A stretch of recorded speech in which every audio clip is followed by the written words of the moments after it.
estamos en la cabina de la radio con el ministro de Justicia, Iván Lima, que ha llegado a Sucre para cumplir una agenda. Ministro, ¿cómo está? Muchas gracias por venir. Muy buenos días, es un honor siempre estar en Correo del Sur, a sus órdenes. ¿Qué agenda lo trae a la capital? Mira, tenemos a partir de la reunión que tuvo la Comisión de la Ley 898 de seguimiento a las conclusiones de la Cumbre de Justicia, una serie de tareas que tienen que consolidarse en el país. La más importante tiene que ver con la carrera judicial. La carrera judicial es uno de los pilares de la independencia y tenemos actualmente solamente 6 jueces que tienen la categoría de transitorios. Hemos pasado de tener prácticamente la mitad de jueces transitorios a que solamente falten en el país 6 jueces que puedan asumir ya el carácter de jueces institucionalizados. Esto, que me parece que es un éxito de gestión del Consejo de la Magistratura, tiene que complementarse con otros factores. El más importante que debe darse esta gestión es la evaluación de desempeño. Ya terminada la fase de eliminar la transitoriedad y consolidar la institucionalización, viene la etapa de evaluación de desempeño. Es necesario ya trabajar en la 4ª convocatoria para la Escuela Judicial del Estado. Otra buena noticia para el país es que de los 140 alumnos de la Escuela Judicial, hay 67 ex alumnos de la Escuela Judicial de la 3ª promoción que ya están ejerciendo como jueces, que no han tenido que ingresar por otra vía, que no es la vía ordinaria, que es la de la Escuela Judicial. Lo que tiene que ver con carrera judicial se está trabajando en el marco de la Comisión 898 con la Escuela Judicial, con el doctor Balda y también con el Consejo de la Magistratura.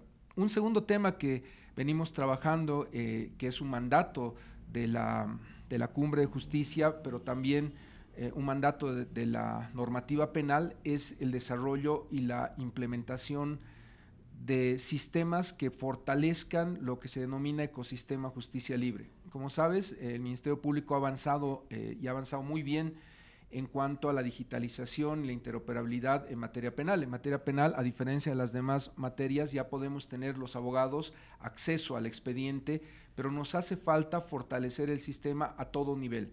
Desde el momento que la policía recibe una denuncia hasta el régimen penitenciario, el sistema tiene que interoperar y tiene que lograr resultados para el bien de la población, para que no tengamos que ir repitiendo permanentemente el registro de una persona en cada una de las instancias, desde la policía, fiscalía, juzgados y finalmente en el caso de que sea condenada la persona en régimen penitenciario, tiene que haber un solo sistema robusto que tenga la intervención de todos los actores. Este es un segundo elemento que tiene que consolidarse en esta gestión. Y un tercer elemento que estamos trabajando actualmente con la AGETIC es el de fortalecimiento del sistema de derechos reales. El nuevo sistema, Guaynahuasi le puso como nombre el Consejo de la Magistratura, tiene que tener ya una implementación plena en esta gestión. Hay elementos que eran inseguros en derechos reales. Derechos reales tiene en este momento 38 bases de datos. Un sistema seguro debe tener una sola base de datos. No puede haber acceso de diferentes operadores sin que haya una bitácora y un seguimiento a cada una de las actividades, a cada una de las actuaciones. Hay la necesidad de mejorar el sistema de derechos reales. La AGETIC está trabajando en ese esfuerzo técnico. Derechos reales se queda en el Consejo de la Magistratura, en el órgano judicial, y lo que necesitamos es darle mayor eficiencia a 3 elementos: recursos humanos, institucionalización de todos los cargos de derechos reales, tecnología, a la cabeza de la AGETIC, que es la Agencia de Tecnologías de Información, dentro del Consejo de la Magistratura, y quizás el más importante, tecnología al servicio del ciudadano, que quien necesite información pueda acceder, como en todo servicio, desde su computadora a la información, pero que también pueda tener mayor accesibilidad desde todas las notarías. Como sabes, en el DIRNOPLU ya se ha implementado a plenitud el SIMPLU, el sistema informático que va a permitir y está permitiendo que haya mayor seguridad jurídica, y ese sistema tiene que integrarse con derechos reales. Son temas que se necesita consolidar en esta gestión. Carrera judicial, con la evaluación de desempeño, todo lo que tiene que ver con sistemas informáticos, el expediente digital en tus manos y el tema de derechos reales. Son los 3 temas que en esta jornada, en reuniones que ya se ha sostenido con las autoridades que hacen cabeza el órgano judicial y Ministerio Público, se van a sostener en la ciudad de Sucre. Solo una precisión sobre el tema de derechos reales. ¿La AGETIC terminaría el trabajo este año? La AGETIC sí ya ha iniciado los procesos de compra de los servidores y la tecnología que necesitamos para modernizar el sistema. La idea es que este año, lo más pronto posible, tengamos el Huaynahuasi funcionando a plenitud con todas las seguridades del caso. Ministro, el proceso en marcha de las elecciones judiciales es uno de los que más ocupa y preocupa al país desde hace varios meses. ¿Cómo ve este debate que se ha abierto en torno a la paridad de género a partir de la presentación de mujeres postulantes, las suficientes en algunos casos, pero insuficientes en otros? Mira, lo que vamos a hacer nosotros como gobierno, y lo dejábamos claro, es no interferir en actividades propias de otro órgano del Estado. En este momento, lo que habíamos hecho los diferentes ministros de Estado es dejar establecido que el gobierno del presidente Arce quiere elecciones judiciales, quiere una transición en los órganos de la justicia del país conforme a la Constitución. Y lo hemos hecho el 2023, asegurando los recursos, buscando de manera militante que se lleven adelante las elecciones judiciales, pero con una serie de dificultades en la Asamblea Legislativa. Quiero recordarte que en cuanto la ley sale a raíz de un diálogo que emprende nuestro vicepresidente David Choquehuanca, en un diálogo con todas las fuerzas políticas, el presidente tarda horas en promulgar la ley que está regulando el proceso electoral. El primer punto del acuerdo que hubo entre todas las fuerzas políticas se está implementando con un firme compromiso del órgano ejecutivo. Lo que está pasando luego, en primer lugar, la buena noticia del domingo fue que son 715 postulantes a nivel nacional. Se ha superado las cifras de la primera elección, alrededor de 411, y la segunda de 500. Hay más postulantes. La regla de paridad no es una regla que se pueda discutir. El país tiene que tener equidad de género y tiene que darse una participación a las mujeres en todas las instancias de gobierno, del Ejecutivo, del Legislativo, del Judicial, inclusive del Electoral. La regla está en la Constitución y la regla de pluralismo jurídico también está en la Constitución. No son reglas que podamos dejar de lado, que podamos interpretar de una manera a conveniencia de quien esté ejerciendo eventualmente algún cargo en el Estado boliviano. Esto es una tarea de la Asamblea Legislativa. Nuestra obligación como ministro de Justicia era advertir que hay una situación compleja en algunos departamentos. En Beni y Pando solo se presentaron 2 postulantes. No es una situación ideal, es una situación que se ha presentado. La realidad nos marca que en la vida del país, hasta hace pocos años, las mujeres no podían ser jueces. Esta habilitación para que las mujeres sean jueces es de mediados del siglo XX, y la primera juez mujer del Tribunal Supremo de Justicia recién asume en 1978. Ha cambiado la realidad totalmente. Ahora tenemos mayor cantidad de jueces mujeres, hay vocales y presidentas en los tribunales departamentales, pero no es una realidad inmediata. No podemos pensar que una situación de muchos años va a cambiar, pero lo que tenemos que hacer es respetar la Constitución, y nuestra preocupación va en ese sentido. ¿Qué nos ha respondido Andrea Barrientos y las comisiones de la Asamblea? Que no hace falta, que el artículo 37 y 38 van a regular este proceso, que es un proceso excepcional, y han planteado una solución con la cual no estamos de acuerdo. La solución que ellas plantean es decir que si, por plantearle un ejemplo, en el Beni no hay candidatas mujeres, una candidata, la mejor puntuada del resto del país, vaya a ser candidata en ese departamento. Te imaginarás que eso rompe un principio de igualdad entre los candidatos. Si una mujer que es la mejor puntuada, que está en Tarija, que está en La Paz o en Oruro, va a ser candidata en el Beni, va a entrar en desigualdad de condiciones con los candidatos varones que son benianos, que conocen el departamento y que tienen mayor posibilidad de movilización y de conocimiento de la población. Esa candidata que vaya de otro departamento a cubrir la cuota de equidad de género no va a estar en las mejores condiciones. Esa ha sido nuestra preocupación, esa ha sido la respuesta de la Asamblea. Lo reitero, estamos respetando lo que la Asamblea está llevando adelante, pero la obligación desde el Ministerio de Justicia, por el rol que tiene el ministro de cuidar otras áreas de su mandato, el tema de igualdad de oportunidades es y tiene un viceministerio, me obliga a plantear estos problemas como posibilidad de que la elección judicial pueda llegar a declararse desierta para algún tribunal. En el caso del Tribunal Agroambiental y el Consejo de la Magistratura no veo ninguna dificultad. Son más de 184 candidatos y candidatas, muchos con autoidentificación indígena, originaria, campesino, y casi 100 en el Tribunal Agroambiental. Ahí parece que no vamos a tener problemas, vamos a tener elección judicial. En el Tribunal Supremo hay mayor cantidad de postulantes en todos los departamentos. Mujeres, varones, autoidentificados como indígena, originario, campesinos. Pero en el Constitucional tenemos esta dificultad. Y hay en este momento un trabajo que termina el viernes de revisión de los requisitos por los postulantes. Hay que ver el viernes, seguramente el sábado van a publicar quiénes de los 715 han quedado habilitados, la siguiente fase de la convocatoria, que es la impugnación. Si alguno de los postulantes piensa que se lo ha excluido indebidamente, podrá presentar su impugnación y la misma ciudadanía, las personas que vean que hay algún candidato habilitado indebidamente, podrán también pedir la inhabilitación. Hay que esperar al día sábado que se publique esta lista que depure de los 715 a quienes efectivamente van a seguir con este proceso electoral. ¿Cuál debe ser el camino, qué camino marcan las normas para que este asunto de la equidad de género pueda ser cumplido y no demore más el proceso?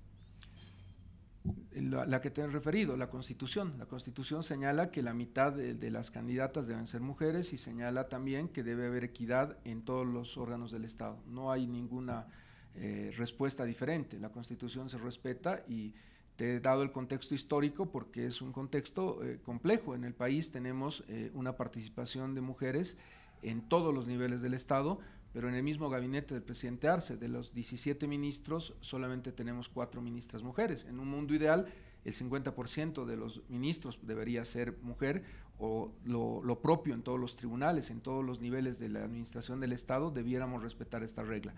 Esta regla se profundiza en caso de elecciones. En caso de elecciones, recuerdas que para diputados, para senadores, tiene que haber el 50% de mujeres como candidatas. Lo propio se replica en materia judicial. La mitad de las candidatas en cada departamento debe ser mujer. Esa es la regla que tenemos. No me pidas que plantee una alternativa porque esa es la regla a cumplir. No se interpreta la Constitución, se la cumple. Al margen de este tema de la equidad de género, ¿qué otros aspectos debieran cuidar inicialmente en el legislativo, donde esté el proceso, para garantizar que este proceso de las elecciones judiciales llegue a buen puerto? El principal, no ser arbitrarios. El principal, no tener arbitrariedad. La regla de exclusión de los 715 candidatos que termina este viernes y se publica, tiene que basarse en criterios correctos, en criterios que sean conforme a la ley vigente. Hay 3 motivos principales por los cuales se ha ido excluyendo a los candidatos. El primero tiene que ver con el idioma, que tiene también base constitucional. Quien quiere ser funcionario público en Bolivia tiene que hablar un segundo idioma. Un segundo idioma, además del idioma español, que es uno de los idiomas que debe acreditarse de acuerdo a la ley que regula este procedimiento por el AEGPP, Ministerio de Educación, o por el Ministerio de Culturas, por el Instituto de Lenguas Originarias. Estos certificados tienen un mandato que deriva del 2015 y 2021. Si una persona presenta un certificado anterior, no conocía el documento del 2021. Si tú revisas la convocatoria, se referencia al decreto del 2015. Ahí hay una regla de interpretación que no puede violar el principio de verdad material. Si una persona habla aymara, habla quechua, habla guaraní y lo ha podido establecer con la ley vigente en su momento, no tendrías motivo para excluirlo. Por eso te reitero que la arbitrariedad no puede regir un proceso en el que se va a escoger magistrados, jueces, hombres de derecho. Es un primer punto que está generando mucho debate en la Asamblea, la exclusión por el tema del idioma. El segundo punto tiene que ver con la experiencia. Ustedes van a ver que en algunos departamentos se ha excluido a más del 80% de los postulantes, porque se alega que no tienen experiencia, por ejemplo, en materia constitucional, es donde la mayor cantidad de exclusiones se está presentando. Y uno tiene que entrar en un criterio objetivo esta determinación. Cuando en esta primera etapa se revisa la carpeta, el criterio es cumple, no cumple. Cumple, tiene libreta de servicio militar. Cumple, ha presentado el certificado del REHAB. Cuando no tienes el documento, se pone no cumple y quedas inhabilitado. Esa es la regla. Pero la carpeta, la hoja de vida, donde se acredita si tiene experiencia constitucional o no, va a ser parte de la segunda etapa. Porque tener la especialidad constitucional es un conjunto de factores, entre lo académico, si tienes maestría o no, si has trabajado en el área y si has generado producción intelectual. Es el sentido de la convocatoria. No puedes decir en esta etapa, esta persona no cumple. Lo único que tienes que revisar es si ha presentado su hoja de vida documentada para poder ser evaluada en la siguiente etapa. Lo que ha definido en este momento las comisiones mixtas es un criterio de que, por ejemplo, esa persona, en el caso de la fiscal departamental de Cochabamba, no cumple, no puede continuar porque ella ha sido siempre penalista y no tiene especialidad para constitucional. Eso parece ser un criterio amplio en la interpretación. Nosotros lo hemos advertido y lo estamos diciendo públicamente porque necesitamos que la Asamblea Legislativa haga un buen trabajo, pero no es algo que define el ministro de Justicia. Esto lo dará cada uno de los postulantes en el mecanismo que les decimos siempre en la prensa como gobierno, y es un compromiso nuestro, debido proceso. En este momento lo que ha hecho la Asamblea puede ser impugnado a partir del viernes y serán ellos mismos los que tomen decisiones, pero lo que no puede haber en un proceso como este es de ninguna manera arbitrariedad. Siempre se debe respetar la regla constitucional y la convocatoria. Cuando hay arbitrariedad es con donde se contaminan los procesos. ¿Ve actores políticos interesados en este proceso? Es un tema político. Los tribunales supremos, las cortes de los países son definitivamente escenarios políticos. La política es importante para un país. Creo que me quieres decir si ve actores partidarios, si hay un sesgo que le quite objetividad a este proceso. Claramente hay personas que no les interesa que haya elecciones judiciales, que están planteando un escenario de desinstitucionalización y desestabilización en el país porque tienen un interés propio. Y esa persona es Evo Morales, que lo único que le interesa es que no haya tribunal constitucional, que no haya elecciones para que su candidatura pueda habilitarse. No le interesa las víctimas, no le interesan los problemas de los bolivianos, tiene un único interés, que es un interés personal. Más allá de eso, creo que todos los asambleístas están en un esfuerzo que el país va a calificar de llevar adelante esta elección judicial. ¿Y qué responde cuando esos actores justamente dicen que el gobierno es el interesado en eso, en que no se lleven adelante las elecciones judiciales? Nosotros no tenemos mayoría en el Parlamento, a diferencia de los dos procesos anteriores en los cuales Evo Morales definía quién va de candidato y quién no. Te diría que no podemos tomar una determinación de ningún tipo en ese sentido. El presidente Arce, con el 55% de apoyo del país, en este momento no tiene la representación parlamentaria que debería tener con ese 55% de apoyo.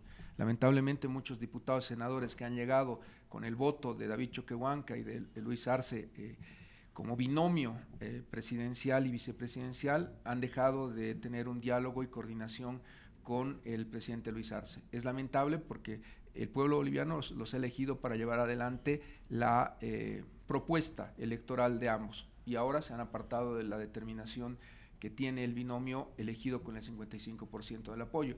Un ejemplo concreto, ¿por qué nos haría daño el mayor desarrollo? ¿Por qué tendríamos que estar preocupados de tener carreteras, de tener un teleférico, de tener inversión en un momento de crisis mundial, en un momento en el que tenemos dos guerras, que tenemos una situación tan compleja en la región? No tener inversión, no tener trabajo, no llevarle a los bolivianos oportunidades, no está bien. El órgano ejecutivo ha cumplido su tarea, ha negociado con diferentes organismos internacionales, hemos mandado los proyectos de ley y hay un bloqueo en la Asamblea. Hay un bloqueo que está liderado por Evo Morales en las carreteras y en la Asamblea para evitar el desarrollo del país. Esa es la realidad que estamos enfrentando en este momento. ¿Cree, ministro, que todo este debate que se ha alargado desde el año pasado en torno a las elecciones judiciales, político-partidario, debate nacional, puede aumentar el interés de la población en participar? Algún analista me decía que es probable que esto se traduzca, una vez se realice la elección, en una mayor participación de la gente, menos nulos, menos blancos y más participación. Claramente los magistrados, los jueces no son ángeles, no son personas que no tienen visión política. Si tú ves de los 715 candidatos, está por ejemplo Williams Herrera como candidato en Santa Cruz. Williams es un destacado penalista boliviano, pero fue embajador de Yanine Áñez en Costa Rica. Claramente tiene una visión política, no ha sido militante en ningún partido, cumple las condiciones, pero seguramente en Santa Cruz, si llega la papeleta electoral, va a tener un apoyo ciudadano de personas que piensan igual que él. Lo propio puede ocurrir con alguno de los candidatos que tiene una visión política que es más de izquierda. Entonces, en los términos que planteas, esta es una elección diferente a las dos anteriores. En las dos elecciones anteriores, los 2/3 del movimiento al socialismo determinaban que la mayor parte de los candidatos, con excepciones, tengan una visión política afín al partido de gobierno. En este momento, la papeleta electoral, quienes lleguen a ser votados por el pueblo boliviano van a tener diferentes visiones, porque no puede lograr 2/3 ninguna de las fuerzas políticas. Ni el movimiento al socialismo en sus dos visiones, ni Camacho en las dos visiones que tiene, ni el mismo Carlos Mesa. Tiene que haber un acuerdo nacional y por eso lo planteaba en términos objetivos. Algo que destaco de esta elección es que va a haber nota. Yo recuerdo que en los dos anteriores procesos, el primero, suficiente, insuficiente. No sabías cuál de todos los candidatos era el mejor. El segundo proceso ya avanzamos y poníamos nota, pero la nota no era vinculante para la Asamblea. Ya en este proceso hay un ranking. De los 184, los que califiquen en el Consejo de la Magistratura, el país va a saber cuál es el primero, cuál es el segundo. ¿Quién tiene 190? ¿Quién tiene 160? ¿Quién tiene 130? 130 es tu nota mínima básica habilitante y de ahí para arriba está la excelencia. Y uno diría que en una democracia, en un país que respeta la institucionalidad, los primeros deberían pasar a la lista y la población claramente apreciará una decisión seria de la Asamblea que se haga bien y rechazará una decisión de poner al último de la lista. Ahí el ciudadano va a tener que validar el trabajo que haga el Parlamento en este tiempo. Ministro, le agradezco el tiempo con Correo del Sur. Si quiere decirle algo más a la población, lo esperamos. Bueno, agradecerle siempre.